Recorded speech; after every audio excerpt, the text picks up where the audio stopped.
Hello friends, welcome back to my YouTube channel. Hope आप सब लोग बढ़िया होंगे और मजे कर रहे हैं।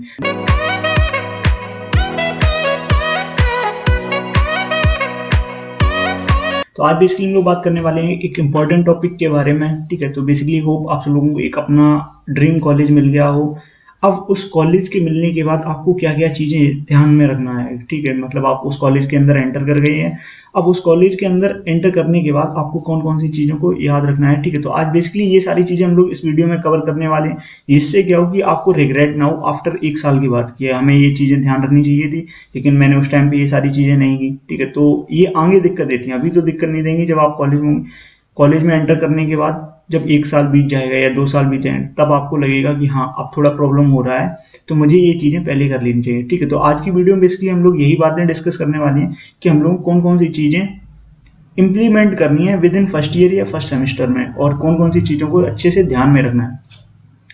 तो सबसे पहले हम लोग यहाँ पे देख लेते हैं। ठीक है, तो जब आप किसी भी कॉलेज में एंटर होते हैं तो आपके कनेक्शंस बिल्डअप होने चाहिए। अब वो कनेक्शन खुद की पर्टिकुलर सेक्शन, जैसे आप अगर ईसी या सीएस ब्रांच में है तो आपकी सीएस ब्रांच में एटलीस्ट आपके कुछ बढ़िया दोस्त हों जिन्हें आप जानते हो अच्छे से, जिनसे आप रेगुलर टॉक कर सको। ठीक है, तो आपके कुछ कनेक्शन बढ़िया होने चाहिए। ठीक है, अब ये तो हो गया मान लो सिर्फ एक पर्टिकुलर ब्रांच में, जैसे आप इलेक्ट्रॉनिक्स में थे तो आपके इलेक्ट्रॉनिक्स में कुछ बढ़िया दोस्त हो गए हैं 4-5। ठीक है, ऐसे ही आपके हर ब्रांच में, अब उस आपके कॉलेज में अगर 10 ब्रांच है तो एटलीस्ट 5 से 7 ब्रांच में आपके बेस्ट, मतलब आपके लिए जो है वो एटलीस्ट 2 या 3 बेस्ट फ्रेंड होने चाहिए। अब उससे क्या होगा कि आपको पता चलता रहेगा कि क्या ट्रांजिशन चल रहा है। ठीक है, सीएस में क्या सीखते हैं हम लोग, ईसी में क्या सीखते हैं, मैकेनिकल में क्या सीखते हैं। ठीक है, इससे क्या है कि आप अपडेटेड रहोगे कॉलेज में क्या हो रहा है, और उस टाइम पे जो सिचुएशन चल रही है कॉलेज में वो क्या कैसी चल रही है,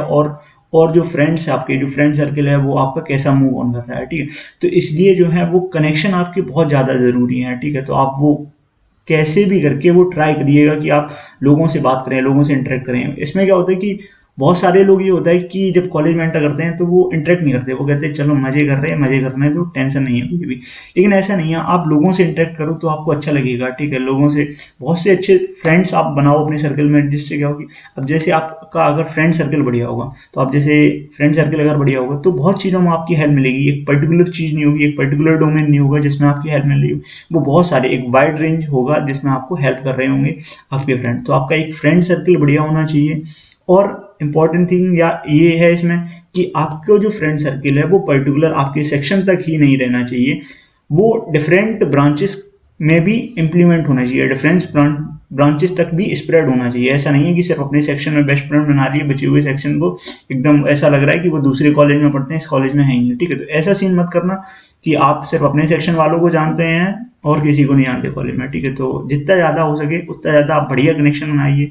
ठीक, इससे क्या होगा कि आपके प्लेसमेंट के टाइम भी हेल्प मिलेगा, और जो जर्नी है कॉलेज की वहाँ पे आपको लोग बताते रहेंगे क्या सही है क्या गलत है। ठीक, सिमिलरली ये तो हो गया कनेक्शन अपने फ्रेंड से, अपने जो आपके बैचमेट्स हो गए हैं जो आपके साथ कॉलेज को ज्वाइन किए। सिमिलरली आपको कनेक्शन बनाने हैं जो सीनियर्स हैं उनके साथ, सिमिलर तरीके का आपको कनेक्शन करना है सीनियर्स के साथ, और एकदम रिस्पेक्टफुल तरीके से। ऐसा नहीं एकदम फ्लुएंट हो रहे हैं जैसे अपने बैचमेट्स के साथ हो रहे हैं ऐसे। ठीक है, तो एक रिस्पेक्टफुल कम्युनिकेशन बनाना है अपने सीनियर्स के साथ, क्योंकि वो लोग आपकी हेल्प करेंगे काफ़ी ज़्यादा। ठीक है, तो सबसे इंपॉर्टेंट थिंग्स तो हम लोगों के लिए यही होगी कि हम लोगों को कनेक्शन जो है बढ़िया बनाने हैं, वो भी क्या करने हैं, हर ब्रांच में बनाने हैं। आप चाहे किसी भी पर्टिकुलर ब्रांच में हो, लेकिन आपका कनेक्शन जो है हर ब्रांच में होने, आपके कुछ बेस्ट फ्रेंड जो है हर ब्रांच में होने चाहिए, और आप जितना ज़्यादा हो सके उतना ज़्यादा इंटरेक्ट करिएगा लोग।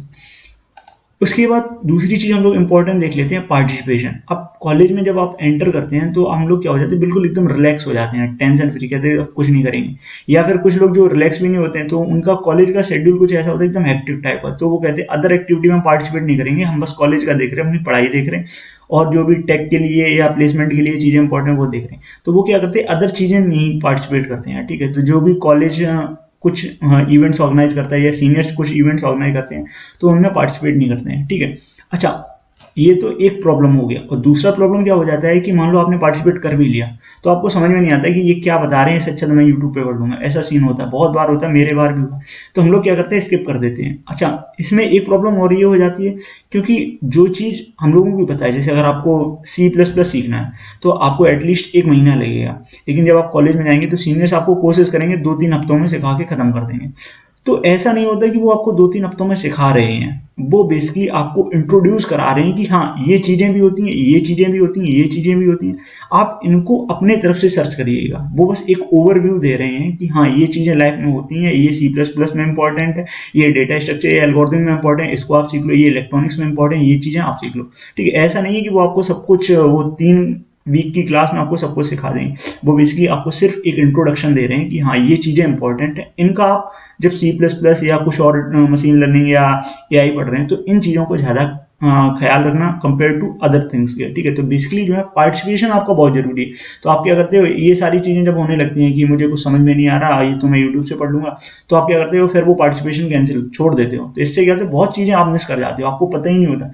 एटलीस्ट आप पार्टिसिपेट करोगे तो आपको पता तो चलेगा, अच्छा हाँ वेब डेवलपमेंट में क्या क्या ट्रेंडिंग में है, टेक्नोलॉजी क्या क्या हम लोगों का, ऐप डेवलपमेंट में कौन कौन से हम लोगों को टूल्स यूज़ करने चाहिए। ठीक है, तो जब आप पार्टिसिपेट कर रहे हैं तो बेसिकली आपको पता चलता है कि हाँ क्या क्या इंपॉर्टेंट चीज़ें हैं। ठीक है, तो इसलिए जो है आपको पार्टिसिपेशन करना चाहिए। अब वो कोई भी चीज़ हो, चाहे सीनियर्स ऑर्गेनाइज कर रहे हैं रात के 10 बजे, रात के 12 बजे, आपको एटलीस्ट पार्टिसिपेट करना है।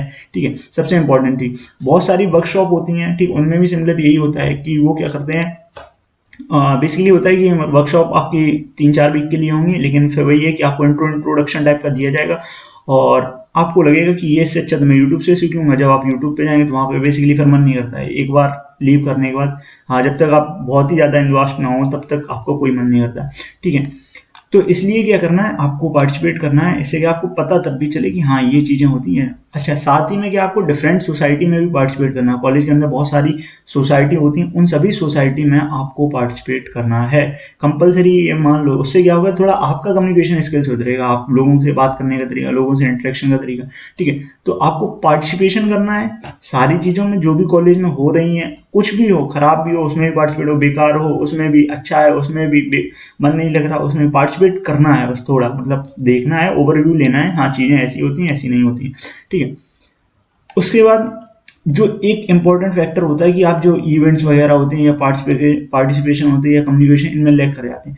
हम लोग क्या होते हैं, जब कॉलेज में आते हैं तो इतने सारे मेल, इतने सारे व्हाट्सएप पे नोटिफिकेशन, तो क्या होता है कि हम लोग पढ़ते नहीं है किसी चीज़ों, हम लोग बस स्किप कर देते हैं। 2 घंटे बाद देखा व्हाट्सएप के नोटिफिकेशन डायरेक्ट नीचे पहुंच गए, ऐसा होता है। तो आपको ऐसा नहीं करना, आपको जो मेल्स आते हैं कॉलेज की तरफ से या सीनियर्स की तरफ से, उन मेल्स को रीड आउट करना है, क्योंकि उन मेल्स के अंदर ही प्रॉपर नॉलेज है कि हम लोग कौन से इवेंट्स हो रहे हैं, कौन से पार्टिसिपेट, किस में पार्टिसिपेट करना चाहिए, कौन से इवेंट्स में पार्टिसिपेट करके आपको प्लेसमेंट टाइम पे अगर हेल्प मिलेगा, या फिर कॉलेज की जर्नी में आपको किस तरीके से हेल्प मिलेगा। ठीक है, तो क्या है कि आपको जो मेल्स कॉलेज वाले सेंड कर रहे हैं उनको ध्यान से पढ़िएगा। एटलीस्ट बहुत से ऐसे होते हैं जो फर्स्ट ईयर में आते हैं, वो मेल्स देखते भी नहीं है, उनके मतलब 2 से 3 हज़ार अनरीड मैसेज का मतलब अनरीड मैसेज पड़े रहते हैं, वो कोई ध्यान नहीं देता। लेकिन वही है कि जब टाइम आता है, जैसे मेरे साथ होता है, मेरा एक इवेंट था मैंने मिस कर दिया था, बाद में पता चला वो काफ़ी बढ़िया इवेंट है, उसमें पार्टिसिपेट, वही है कि मैंने उस टाइम पे ना ही व्हाट्सअप देखा ना ही मेल देखा, लेकिन फिर बाद में पता चला कि हाँ इंपॉर्टेंट होता है। तो आप लोग ये सारी चीज़ें याद रखनी है। ठीक है, ये इसीलिए मैं बता रहा हूँ, ये इसीलिए वीडियो बना रहा हूँ कि ये जो गलती हम लोग करते हैं वो आपको पता होनी चाहिए। इसलिए क्या है, वो उन गलतियों को आप दोहराएं ना बार बार। ठीक है, तो इसलिए क्या करना है कि आपको जो मेल्स आते हैं उन मेल्स को रीड आउट करो प्रॉपरली, और उनमें देखो कि आपके बेनिफिट्स की क्या क्या चीज़ें हैं, उनको आप कैसे इंप्लीमेंट कर सकते हैं, उनमें कैसे पार्टिसिपेट कर सकते हैं। ठीक है, तो ये सारी चीज़ें ध्यान में रखना है। मेल्स को आपको अच्छे से रीड करना है एकदम, पार्टिसिपेशन तो करना ही है। और उसके साथ जब आप ये दोनों काम करोगे, मेल पढ़ोगे, मेल करने के बाद जब पार्टिसिपेट करोगे तो ऑटोमेटिकली आपके जो कनेक्शंस बिल्डअप होंगे। ठीक है, तो ये सिंपल सा फैक्ट है। उसके बाद क्या होता है, हम लोग जो है जब कॉलेज में पहुंचते हैं, ठीक है, तो सबसे इंपॉर्टेंट फैक्टर होता है सीजीपीए। ठीक है, आपको लगता है जब चारों तरफ से आप जेई मेंस एडवांस देके एकदम कोई किसी कॉलेज में एंटर हो रहे हैं, तो आपको लगता है अरे, मतलब सब लोग बोलते हैं चारों तरफ कि कॉलेज में पढ़ाई इतना इंपॉर्टेंट नहीं है, नंबर लाना भी इतना इंपॉर्टेंट नहीं है। ठीक है, बहुत सारी चीज़ें बोलते हैं, लेकिन ऐसा नहीं है। आपका अगर सीजीपीए बढ़िया होगा तो आपको प्लेसमेंट के टाइम भी हेल्प मिलेगा, वो कॉलेज की जर्नी है पूरी, उस में भी आपको हेल्प मिलेगा।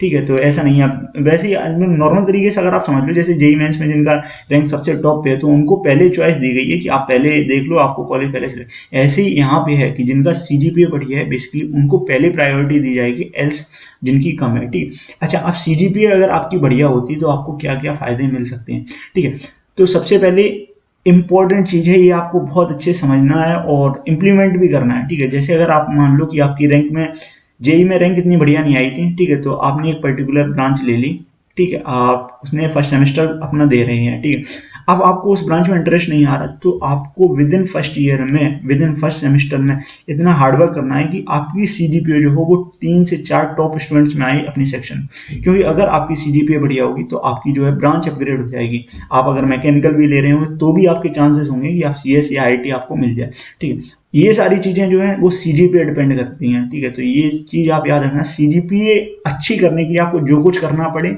विद इन फर्स्ट सेमेस्टर में आप करिएगा, ठीक है, आप समझ रहे हैं, जो कुछ भी करना हो आप करिएगा, बस आपकी सीजीपीए जो है बढ़िया होनी चाहिए अगर आपको ब्रांच अपग्रेड करानी है, ठीक है।